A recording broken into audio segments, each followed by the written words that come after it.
সুপ্রভাত। আজ 17ই ফেব্রুয়ারি। আজকের দিনে আমাদের প্রধান চিন্তা হোক, অন্তর্জীবনকে আমরা অবশ্যই সুশৃঙ্খল করিয়া রাখিব। নিশ্চয়ই সে ঊর্ধ্বমুখী হইবে। এ কাজ আমাদের নিজের, অন্য কেহ ইহা করিতে পারে না। আজকের দিনের জন্য উপদেশ, মানুষ যদি তাহার চিন্তাধারা ও অনুভূতিকে অগ্রাহ্য করিয়া চলে, তবে সে হঠাৎ একদিন আধ্যাত্মিক জীবনের আশীর্বাদ লাভ করিতে পারে না। প্রত্যেকের জীবনেই কখনো কখনো অলসতা আসিয়া কর্মজীবন প্রয়াসীকে অভিভূত করে। তবু সাহসের সঙ্গে সেজন চেষ্টা করিয়া নিজেকে উপরে তুলিয়া লয়। সে চেষ্টায় জয়ী হয়।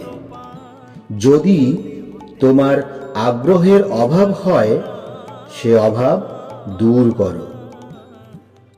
ভগবানের প্রতি অনুরাগ বাড়াও, তাহাকে দ্বিগুণ করো, 3 গুণ করো, তবেই সে অভাব একেবারে দূর হইয়া যাইবে। সেই পরম দেবতা তো কখনো দূরে থাকেন না। আমরাই আমাদের মন হইতে তাহাকে দূরে সরাইয়া রাখি।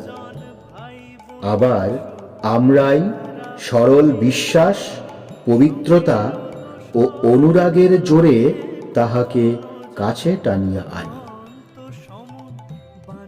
আজকের দিনে আমরা প্রার্থনা করতে পারি, হে দয়াল প্রভু, আমার চিন্তা ও কর্মকে সকল কলুষ হইতে তুমি মুক্ত করো। তারা যেন প্রতি পদক্ষেপে তোমারই সত্যকে প্রকাশ করিতে পারে। আমার জীবন যেন তোমার সাথে সম্পূর্ণ সাবলীল ছন্দে চলে। তোমার সেবায় আমি যেন কখনো ক্লান্ত না হই। তোমার প্রতি আমার ভক্তি ও অনুরাগ যেন কদাচিৎ হ্রাস না পায়। প্রণাম। জয়তু শ্রীরামকৃষ্ণ।